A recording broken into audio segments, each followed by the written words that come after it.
Salam, xoş gördük, necəsiz? Gündən bir günü bir pələng yol gedirdi, qabağına bir dənə pişik çıxdı. Pələng baxdı pişiyə, dedi ki, sən bizə oxşayırsan, nöşün belə cırqalımısan?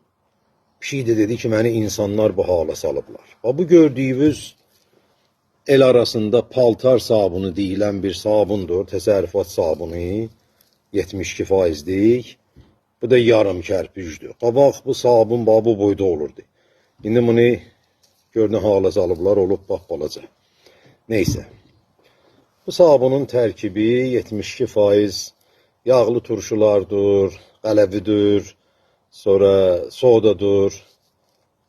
Qabaqlar biz ağacı, qızılgülü siyala, sibrə basanda, xüsusən yaz aylarında ki, bir dənə yağış düşür, nəmişlik olur, sibrə basır.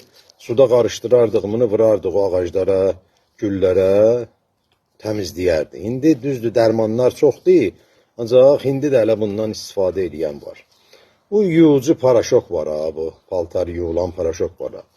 Məsəl üçün, onun axdığı yerdə heç vaxt soxulcan olmur. Ancaq bu sabunla ki, neysə yuyuldu, paltar yuyuldu, əl yuyuldu, həmən su axan yer həmişə nəmişlik olur. Orada soxulcan da olur. Soxulcanın da bilirsiniz də torpağa çox xeyri var. Bir də ki, balıq tutanlar o soxulcanlardan yığıb, gedib öz balıqlarını tuturlar, soxulcandan istifadə eləyirlər.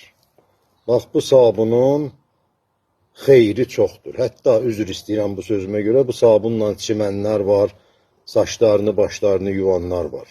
Yəni, birdən bunun suyu, neysə yuyulubsa, bir ağacın gülün dibinə axırsa, onun həmən bitiyə ziyanı yoxdur, xeyri var. Sağ olun.